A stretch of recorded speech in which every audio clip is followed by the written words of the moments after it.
Welcome back, everyone, to another deep dive. Yes, hello. Today, we are taking a look at, well, just one single audio clip. A single audio clip. Wow. I know, right? We found this clip online titled, Don't Normally Go in My Direct Messages.mp3. Okay, interesting title. It is, and we thought, well, what could we learn from this? You know, about the person who created it, and also about their audience. Yeah, I think that's a great jumping off point. We often talk about, the relationship between creators and their audiences, but what can we glean from, such a small snippet? Right. Sort of like we only have this one little window into, their world. Yeah. But I think we can still figure out quite a lot. I agree. You can extrapolate. So why don't we go ahead and just listen to the clip first? Yeah, let's hear it. All right. Okay. Wow. Interesting. It's short and sweet. Yeah, short and to the point. I thought the phrase "grateful quad squad" was really interesting. Yeah, that really jumped out at me too. Grateful Quad Squad. I mean, it tells you a lot right there. It does. What do you think it says about, the creator and their relationship with their audience? Well, to me, it speaks to a very carefully curated online persona. That kind of language, it creates a sense of community, a sense of belonging, almost like a brand. Right, like you're part of this special group, the quad squad. Exactly. But then there's that other part of the clip, right, where they talk about taking hours or even days to respond to messages. Right. That seemed a little contradictory to me. They're cultivating this image of closeness with their audience, but then they're admitting that they can't keep up with the communication. Yeah. What do you think that says about, like, the reality of being an online creator these days?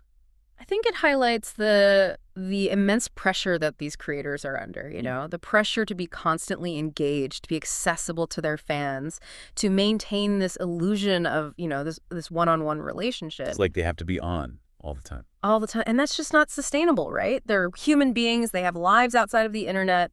And think about how many messages they must be getting.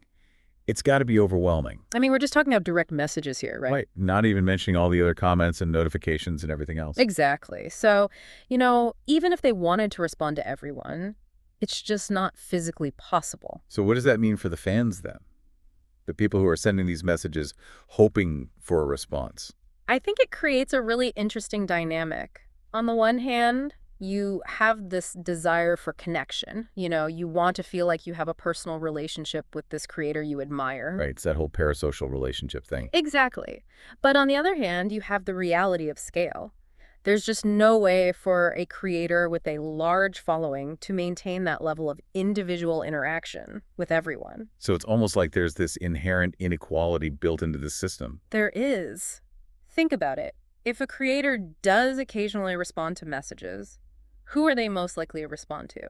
Probably the people who are like super fans.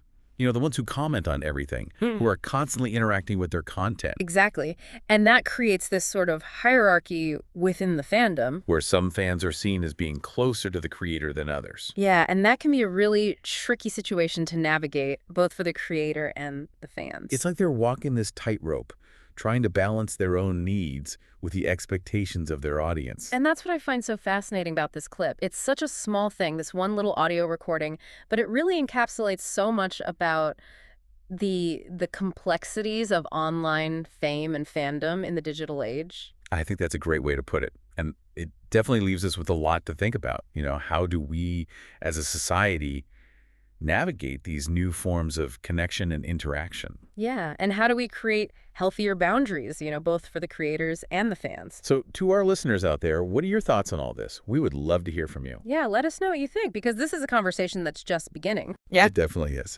And that's all the time we have for this deep dive. So until next time, thanks for listening. See you next time.